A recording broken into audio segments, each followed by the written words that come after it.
ถึงสวงในเข้าใจหลักธรรมหลักดี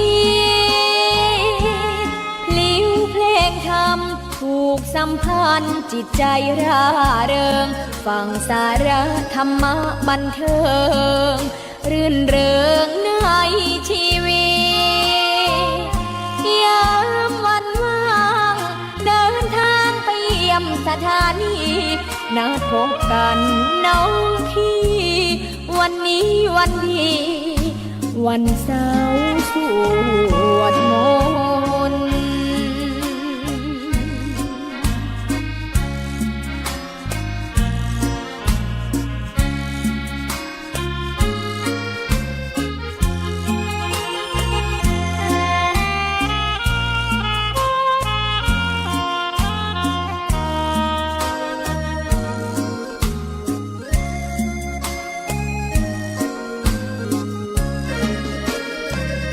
เสียงคลื่นธรรมบอกหลักธรรมให้คลายความเหงาฟังเสียงธรรมะเบาเบาบอกเล่าถึงคนบ้านไกลสื่อธรรมะบอกลดละระหว่างด้วยใจสื่อไปถึงสวงในเข้าใจหลักธรรมหลักดีเพลงธรรมผูกสัมพันธ์จิตใจร่าเริงฟังสาระธรรมะบันเทิงรื่นเริงในชีวิตยามวันว่างเดินทางไปเยี่ยมสถานีนัดพบกันน้องพี่วันนี้วันดีวันเสาร์สวดมนต์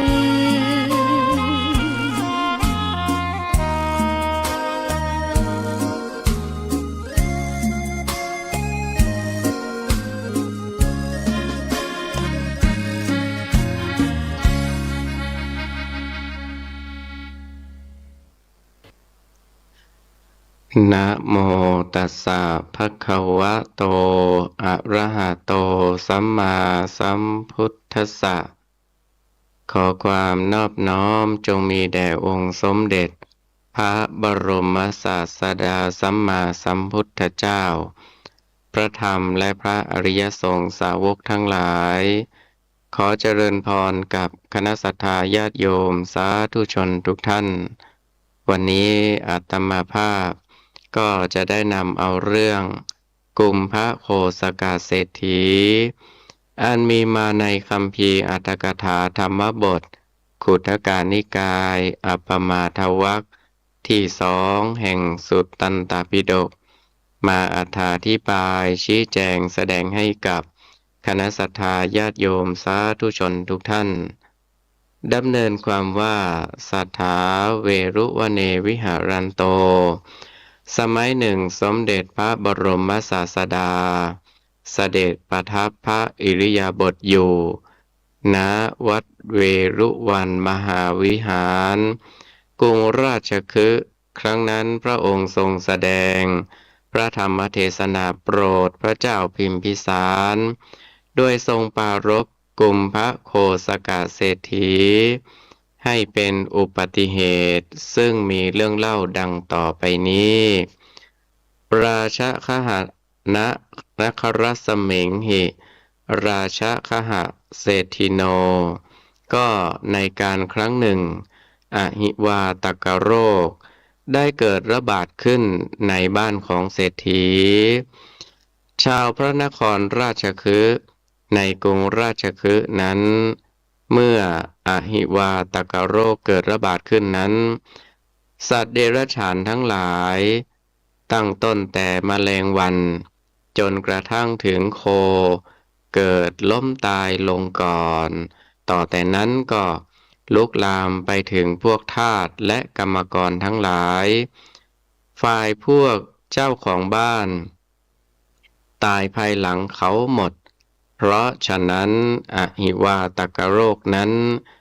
จึงได้ลุกลามไปติดท่านเศรษฐีกับภริยา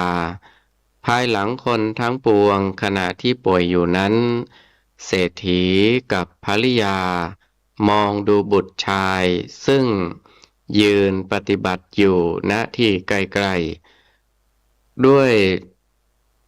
หน่วยตาอันคลอด้วยน้ำตาสั่งบุตรชายว่าลูกเอ๋ยได้ยินว่าเมื่อโรคนี้เกิดระบาดขึ้นแล้วคนทั้งหลายที่ทำลายฝาเรือนหลบหนีไปย่อมรอดชีวิตเจ้าจงอย่าห่วงพ่อแม่ทั้งสองเลยจงหนีเอาตัวรอดเสียเมื่อมีชีวิตจึงค่อยกลับมาใหม่พ่อแม่ทั้งสองได้ฝังทรัพย์ไว้ในที่ตรงโน้นจำนวน40 โกฏเจ้าจงขุดเอาทรัพย์นั้นขึ้นมาเลี้ยงชีวิตเถิดฝ่ายเศรษฐีบุตรครั้นได้ฟังคำแนะนำของมารดาบิดาดังนั้นแล้วก็ร้องไห้พรางกราบมารดาบิดาพลางกลัวเกรงแต่มรณภัยจะมาถึงตนจึงทำลายฝาเรือนแล้วหลบหนีไปแล้วไปอาศัยป่าใกล้ภูเขาอยู่เป็นเวลาถึง12 ปีจึงได้กลับคืนมายังบ้านของมารดาบิดาด้วยประการฉะนี้อัฏฐนังทหรกาเลคันตวาครั้งนั้นปรากฏว่าไม่มีใครๆจำเขาได้เลยเพราะเขาไปแต่เวลายังเด็กเมื่อกลับมาจนมีผมและหนวดเคราขึ้นลุงลังหมดแล้วเศรษฐีบุตรได้ไปดูที่ฝังทรัพย์ตามเครื่องหมายที่มารดาบิดาได้บอกไว้ครั้นทราบว่าทรัพย์นั้นไม่เป็นอันตรายแต่อย่างใดจึงคิดพิจารณาดูว่าไม่มีใครๆจำเราได้สักคนหนึ่งถ้าเราจักขุดเอาทรัพย์ขึ้นมาใช้สอยคนทั้งหลายรู้ว่าเจ้า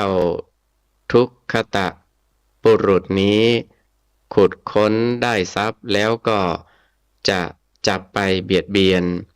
ถ้ากระไรเราทำงานรับจ้างเลี้ยงชีวิตดีกว่าเพราะฉะนั้นเขาจึงนุ่งผ้าเก่าๆผืนหนึ่งเที่ยวตามไปว่าใครต้องการลูกจ้างบ้างแล้วก็ไปถึงถนนหมู่บ้านหน้าของนายจ้างพอดี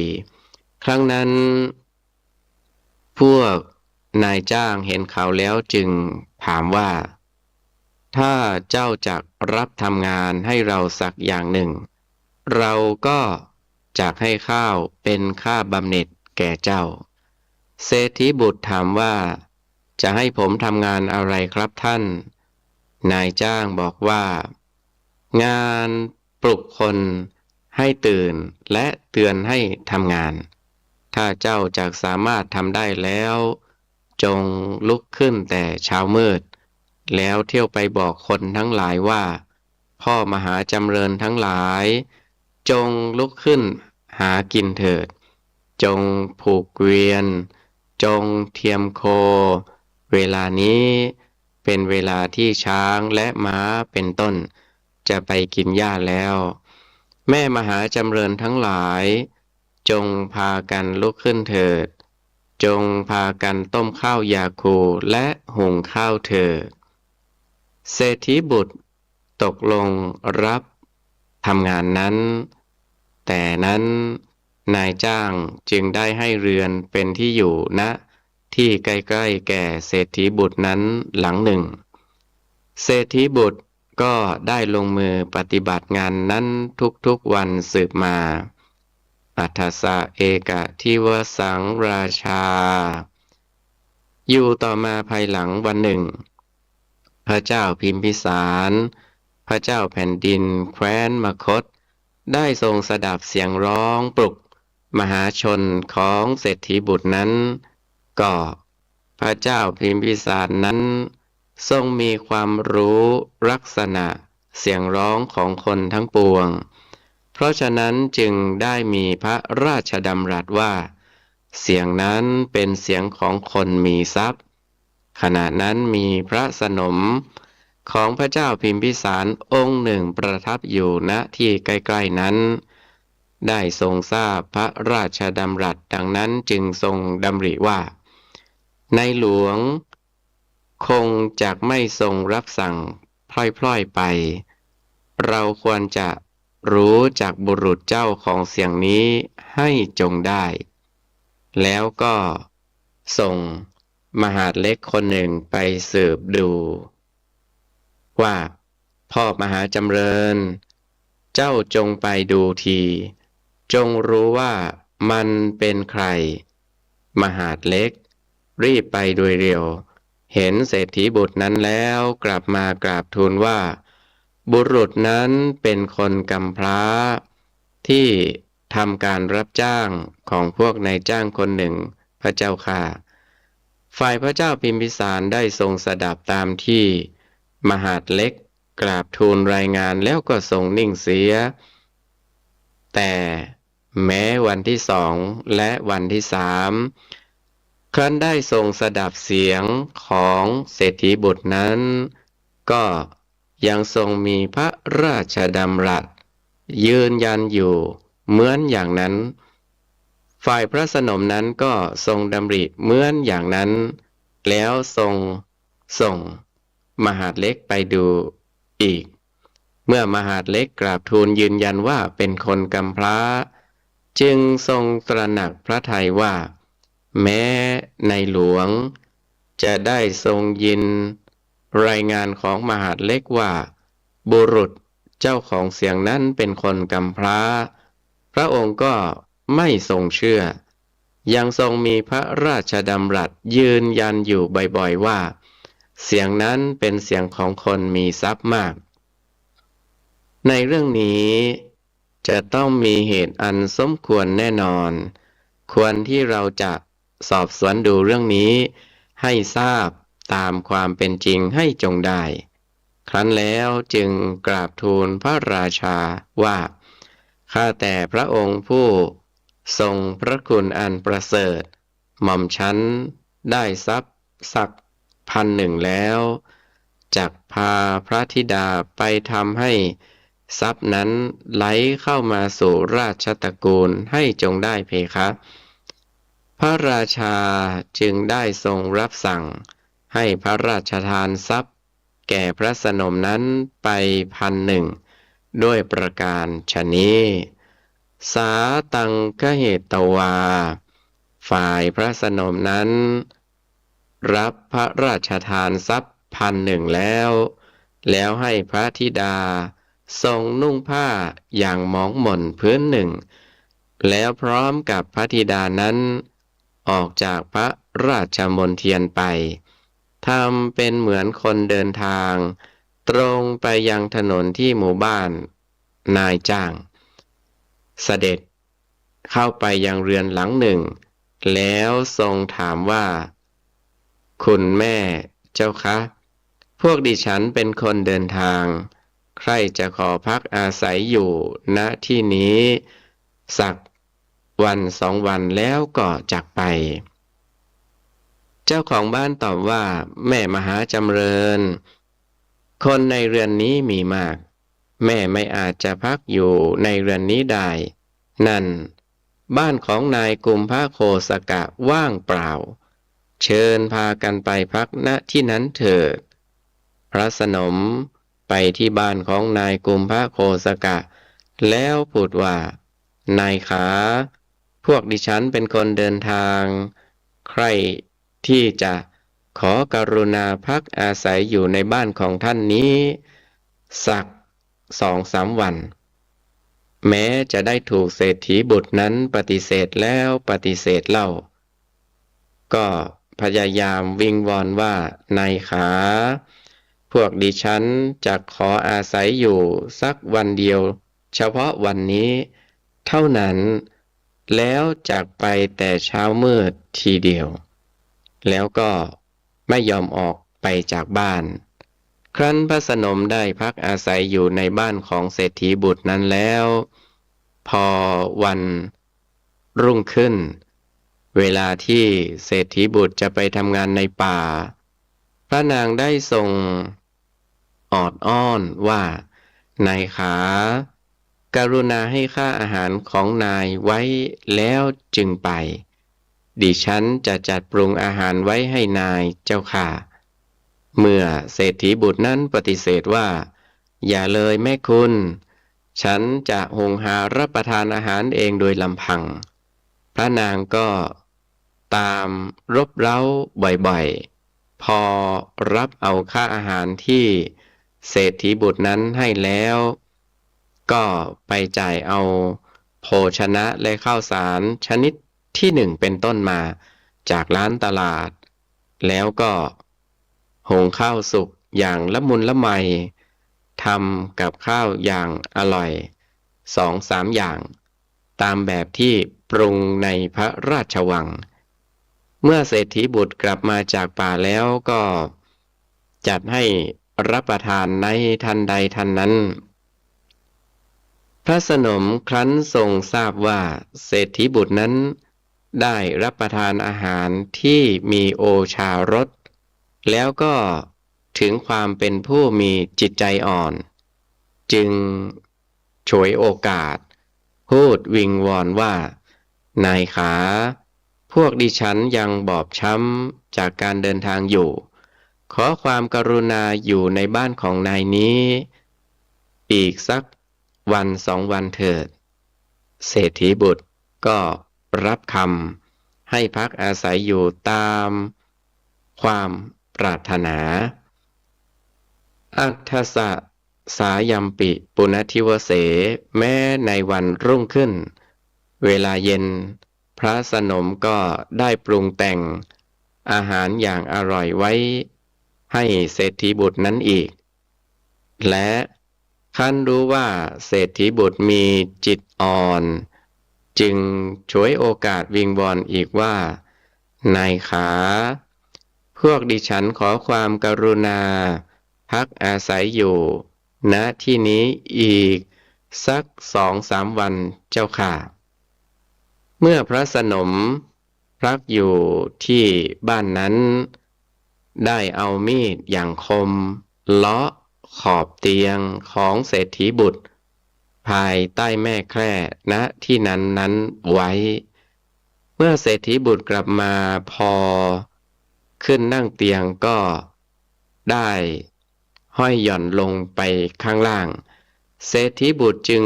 ถามว่าเพราะเหตุไรเตียงนี้มันจึงได้ขาดหย่อนลงไปอย่างนี้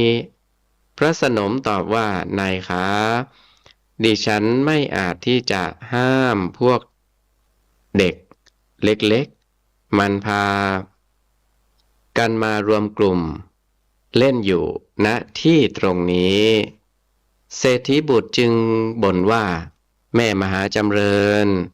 ความลำบากนี้ได้เกิดขึ้นแก่ฉันเพราะอาศัยพวกเจ้าแท้ๆเพราะเมื่อก่อนฉันจะไปไหนๆปิดประตูแล้วก็ไปพระสนมตอบว่าจะทำอย่างไรได้เล่าพ่อคุณดิฉันไม่อาจจะห้ามพวกเด็กๆได้แล้วก็เอามีดเลาะขอบเตียง2-3 วันโดยทำนองนั้นแม้จะถูกเศรษฐีบุตรบ่นตำหนิติเตียนว่ากล่าวอยู่ก็ไม่โต้ตอบออกตัวเหมือนอย่างเดิมแล้วเลาะเชือกผูกเตียงอีกเหลือไว้เพียงเส้น2 เส้นเท่านั้นวันนั้นพอเศรษฐีบุตรนั่งเท่านั้นขอบเตียงทั้งหมดก็หลุดตกลงไปถึงพื้นทำให้ศีรษะของเศรษฐีบุตรได้จรดกันกับเข่าทั้ง2เศรษฐีบุตรลุกขึ้นก็บ่นว่าจะทำอย่างไรกันบัดนี้ฉันจะไปนอนที่ไหนเจ้าทั้ง2แม่ลูกนี่ทำให้ฉันไม่มีเตียงนอนพระสนมทรงปลอบใจว่าจะ ทำอย่างไรได้พ่อมหาจำเริญดิฉันไม่กล้าจะห้ามพวกเด็กๆซึ่งคุ้นเคยกันช่างเถิดแล้วไปก็แล้วไปเถิดนายอย่าคิดมากไปเลยเวลานี้จะไปที่ไหนกันคันแล้วก็ทรงเรียกพระธิดามารับสั่งว่าแม่หนูเจ้าจงให้โอกาสแก่พี่ชายเจ้านอนด้วยฝ่ายพระธิดานอนติดไปข้างหนึ่งแล้วรับสั่งว่าเชิญมานอนตรงนี้เถิดนายส่วนพระสนมก็รับสั่งเสริมว่าไปสิพ่อมหาจำเริญไปนอนกับน้องสาวโน่นเศรษฐีบุตรได้ขึ้นนอนบนเตียงเดียวกันกับพระธิดานั้นและได้ทำความสันทวะ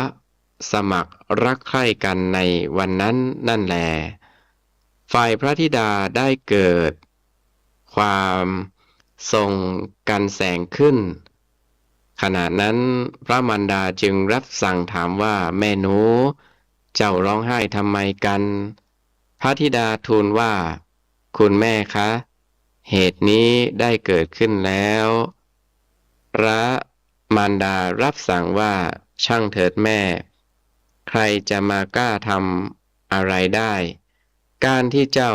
ได้ชายคนหนึ่งเป็นสามีก็ดีการที่พ่อกุมภโคสกะนี้ได้หญิงคนหนึ่งเป็นภริยาก็ดีย่อมเป็นการสมควรแล้วพระนางได้ทรงเสกสรรปั้นแต่งนายกุมภโคสกะนั้นให้เป็นพระราชบุตรเขยด้วยอาการดังนี้นายกุมภโคสกะและพระธิดาก็ได้อยู่เป็นคู่ครองกันด้วยความสมัครใจด้วยประการละชนี้สากติปาหัจจเยนะรัญโยโดยการล่วงแล้วได้สัก2-3 วันพระสนมนั้นได้ส่งสารไปกราบทูลแด่พระเจ้าพิมพิสารว่าข้าแต่พระองค์ผู้ทรงพระคุณอันประเสริฐขอพระองค์ทรงพระกรุณาโปรดให้ทำการประกาศว่าประชาชนที่อยู่ถนนคนจ้างจงพากันมีงานมหรสพก็บ้านของใครไม่ได้มีงานมหรสพคนนั้นจะได้ถูกลงอาชญาเท่านี้พระราชาได้ทรงมีพระบรมราชโองการประกาศเหมือนอย่างนั้นครั้งนั้นพระสนมทรงดำรัสกับนายกุมภโคสกะว่าพ่อมหาจำเริญประชาชนจำที่จะต้องทำงานมหรสพที่ถนนคนจ้างตามพระราชบัญชาเราจะทำอย่างไรนายกุมภโคสกะพูดว่าคุณแม่ครับแม้แต่ผมทำงานรับจ้างอยู่ก็เกือบจะเอาชีวิตไปไม่รอดจะให้ผมทำอย่างไรได้เล่าพระสนมทรงแนะนำว่าพ่อมหาจำเริญธรรมดาคนอยู่ครองบ้านครองเรือนก็ย่อมจะกู้หนี้ยืมสินบ้างที่จะไม่ทำตามพระราชบัญชานั้นเป็นอันไม่ได้เราอาจจะปลดเปลื้องหนี้สินได้ด้วยอุบายอย่างใดอย่างหนึ่งพ่อมหาจำเริญเจ้าจงไปขอยืมทรัพย์มาสัก1 กหาปณะหรือ2 กหาปณะแต่ที่ไหนสักแห่งหนึ่งเถิดนายกุมภโคสกะบ่นอู้อี้อุบอิบพลางก็เดินไปแล้วไปเอาทรัพย์จากที่ฝังไว้40 โกฏนั้นมาเพียงกหาปณะเดียวเท่านั้นฝ่ายพระสนมทรงส่งกหาปณะนั้นไปถวายพระเจ้าพิมพิสารเสีย แล้วเอากหาปณะส่วนของพระองค์ทำงานมหรสพ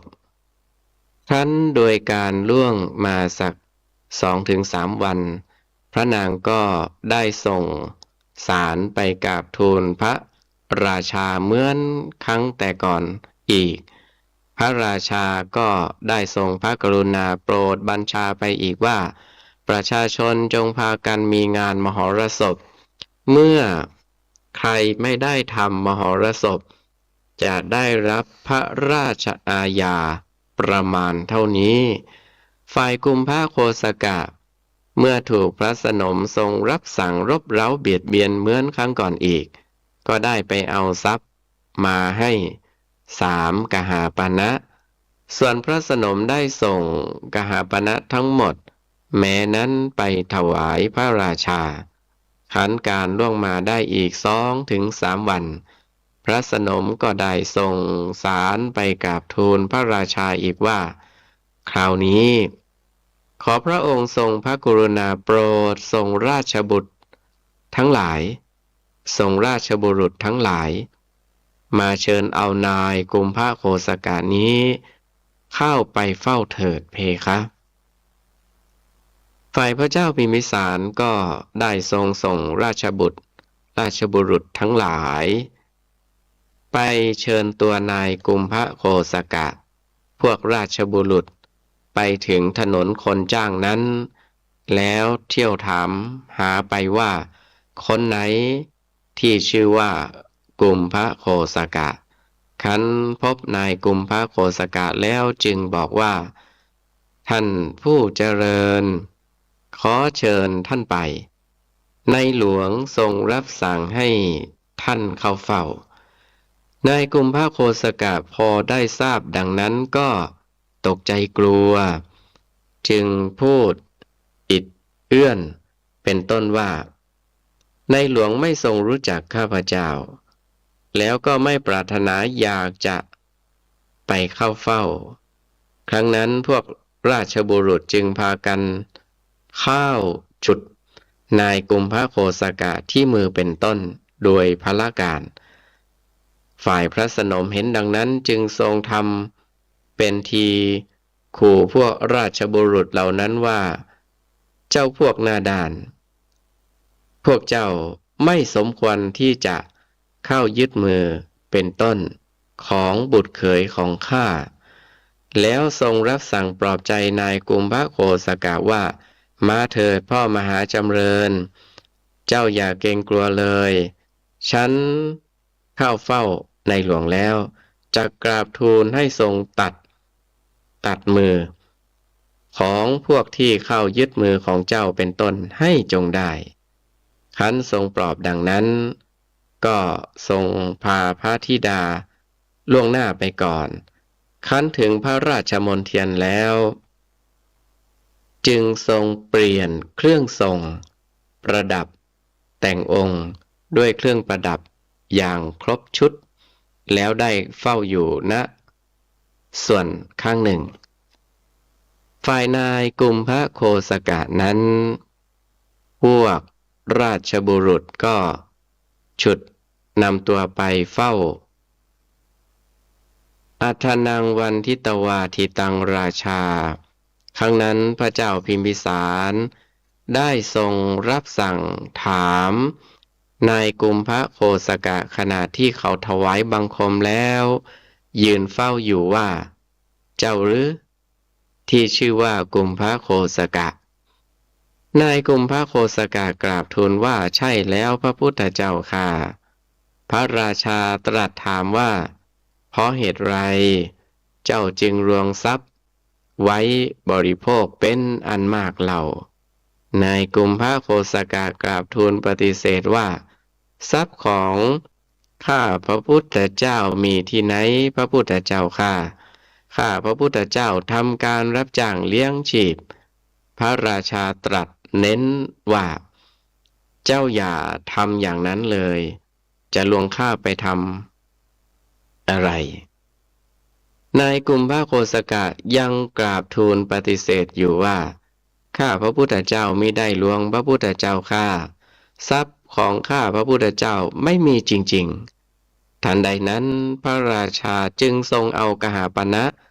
ของนายกุมภโคสกะเหล่านั้นออกมาแสดงแล้วทรงรับสั่งถามว่ากหาปณะเหล่านี้เป็นของใครเล่านายกุมภโคสกะเห็นกหาปณะเหล่านั้นแล้วจำได้จึงเกิดประหลาดใจว่าโอ้เราฉิบหายแล้วกหาปณะเหล่านี้มันมาถึงพระหัตถ์ของในหลวงได้อย่างไรหนอครั้นมองไปข้างโน้นข้างนี้ก็ได้เห็นพระสนมกับพระธิดาทั้งสองนั้นประดับแต่งองค์ประทับยืนอยู่ณที่ใกล้ประตูห้องจึงคิดว่าตายจริงหญิงสองคนแม่ลูกนี้เห็นจะเป็นเรื่องในหลวงทรงแต่งไปลวงเราแน่ๆขณะนั้นพระราชาได้ทรงรับสั่งถามนายกุมภโคสกะว่าพ่อมหาจำเริญพูดตามความจริงสิเพราะเหตุไรเจ้าจึงได้ทำอย่างนั้นนายกุมภโคสกะกราบทูลว่าข้าพระพุทธเจ้าไม่มีที่พึ่งพระพุทธเจ้าค่ะพระราชาตรัสว่าคนอย่างฉันเป็นที่พึ่งไม่ดีหรือนายกุมภโคสกะกราบทูลว่าเป็นพระมหากรุณาธิคุณอย่างสูงที่สุดพระพุทธเจ้าค่ะถ้าพระองค์จะทรงพระกรุณาเป็นที่พึ่งของข้าพระพุทธเจ้า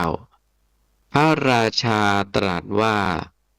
เราจะรับเป็นที่พึ่งพ่อมหาจำเริญทรัพย์ของเจ้ามีจำนวนสักเท่าไหร่เล่านายกุมภโคสกะกราบทูลว่ามี40 โกฏพระพุทธเจ้าค่ะพระราชาตรัสถามว่าได้อะไรไปขนมาจึงจะดีนายกุมภโคสกะกราบทูลว่าได้เกวียนเป็นดีพระพุทธเจ้าค่ะพระเจ้าพิมพิสารจึงทรงรับสั่งให้เทียมเกวียนขึ้นหลายร้อยเล่มแล้วส่งไปให้บรรทุกเอาทรัพย์นั้นมาแล้วทรงรับสั่งให้กองไว้ที่พระลานหลวงทรงรับสั่งให้ประชุมชาวพระนครราชคฤห์แล้วตรัสถามว่าทรัพย์จำนวนเท่านี้ในพระนครนี้ของใครมีบ้างหรือเมื่อชาวพระนครกราบทูลว่าไม่มีพระพุทธเจ้าค่ะจึงตรัสถามว่าจะทำอย่างไรแก่นายกุมภโคสกะนั้นจึงจะสมควรเมื่อชาวพระนครกราบทูลแนะว่าควรทำสักการะแก่เขาจึงจะสมควรพระพุทธเจ้าค่ะจึงทรงแต่งตั้งนายกุมภโคสกะนั้นไว้ในตำแหน่งเศรษฐีด้วยเกียรติยศอันยิ่งใหญ่แล้วได้พระราชทานพระธิดาของพระสนมนั้นให้แก่กุมภโคสกะเศรษฐีท่านแล้วก็ได้เสด็จไปเฝ้าสมเด็จพระบรมศาสดาพร้อมด้วยนายกุมภโคสกะเศรษฐีนั้นทรงถวายบังคมแล้วกราบทูลว่า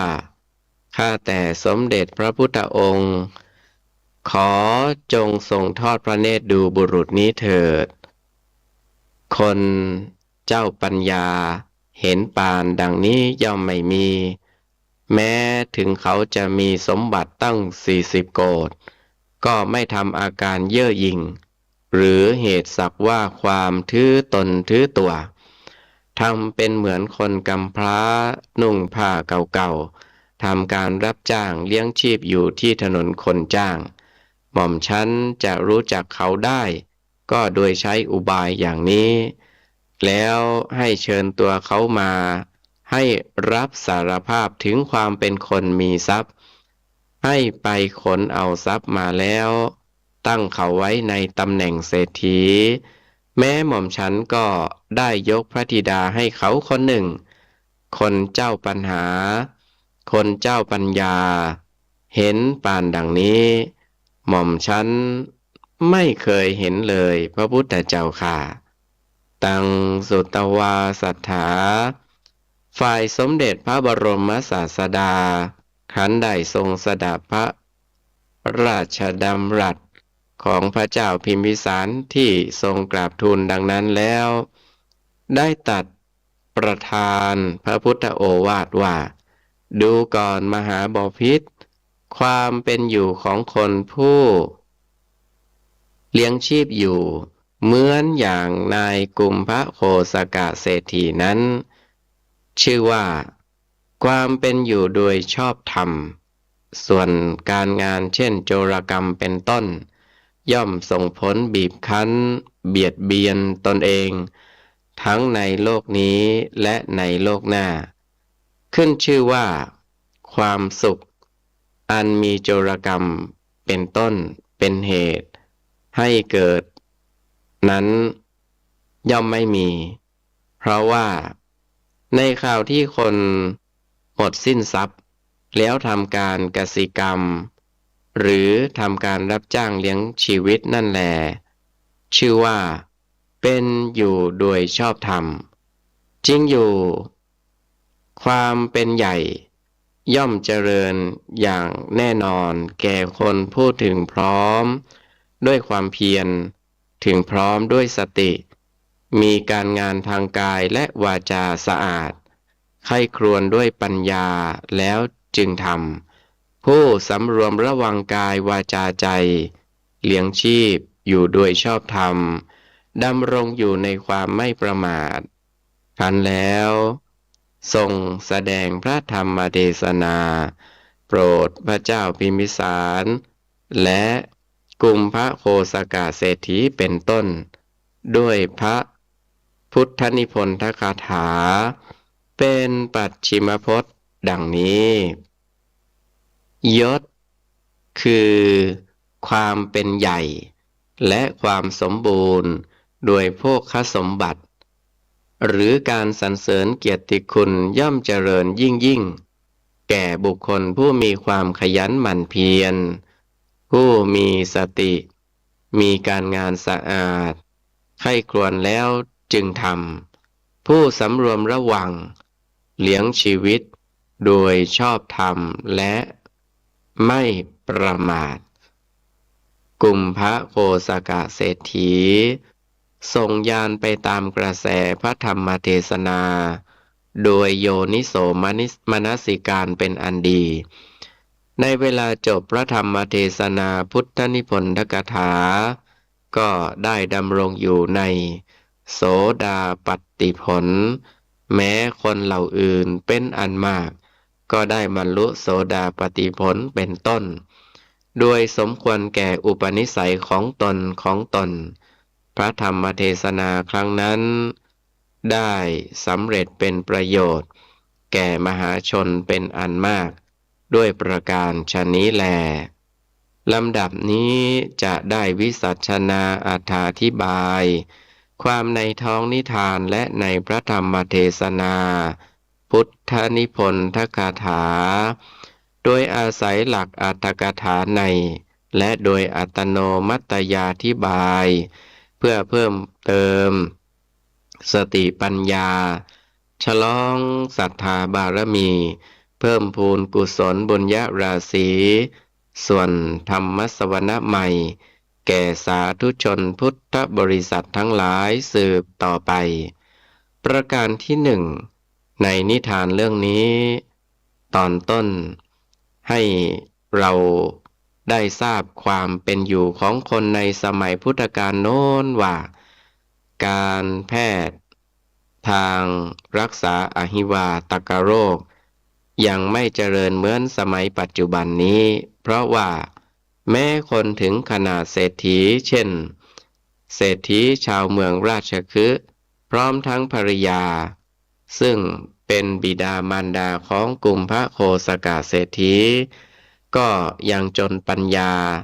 ต้องยอมตายด้วยอหิวาตกโรคที่เกิดระบาดขึ้นในครั้งนั้น ส่วนกุมภโคสกะเศรษฐีบุตรนั้น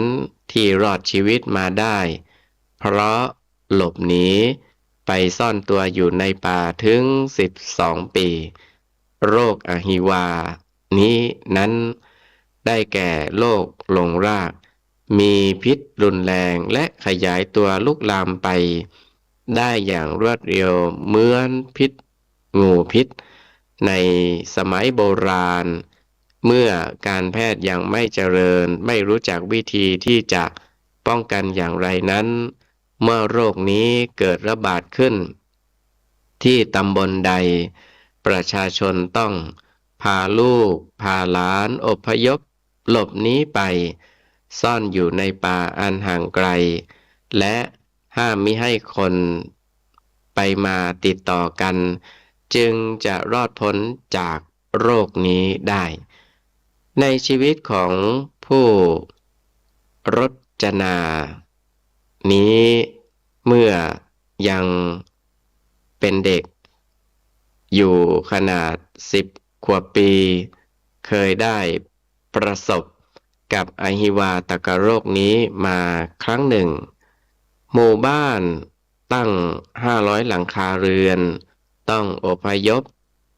หลบหนีไปซ่อนอยู่ในป่าเป็นหมู่ก็ถูกมารดาบิดาพาอพยพหลบหนีไปเหมือนกันณที่ป่าซึ่งไปหลบซ่อนอยู่นั้นมีหลายครอบครัวด้วยกันต้องล้อมรั้วให้มิดชิดใครไปใครมาติดต่อกันไม่ได้โดยเฉพาะเด็กๆห้ามมิให้ออกนอกเขตบริเวณเลยได้อยู่ในป่าด้วยอาการอย่างนั้นเป็นเวลาหลายเดือนเมื่อโรคในหมู่บ้านสงบแล้วจึงได้อพยพกลับคืนอยู่ในหมู่บ้านตามเดิมเรื่องนี้เมื่อพิจารณาดูแล้วก็คล้ายๆกับสมัยพุทธกาลเมื่ออหิวาตกโรคระบาดขึ้นแล้วก็ต้องอพยพหลบหนีเหมือนกันจึงจะรอดชีวิตอยู่ได้เหมือนอย่างกุมภโคสกะเศรษฐีในเรื่องนี้ต่างแต่ว่ากุมภโคสกะเศรษฐีนั้นหลบไปอยู่ในป่านานถึง12 ปีจึงกลับคืนมาพระนครจนคนชาวพระนครไม่มีใครจำได้ดังนั้นวันนี้อาตมาภาพได้นำเอาเรื่องกุมภโคสกะเศรษฐีซึ่งเป็นตอนแรกตอนที่1มาอธิบายชี้แจงแสดงให้กับญาติโยมก็สมควรแก่เวลาขออำนาจคุณพระรัตนตรัยจงดลบันดาลให้ญาติโยมสาธุชนทุกท่านจงมีแต่ความสุขกายสุขใจประสบจตุรพิธพรชัย4 ประการกล่าวคือมีอายุวันนะสุขะภาละปฏิภาณธนสารสมบัติทุกท่านทุกคนเทอญ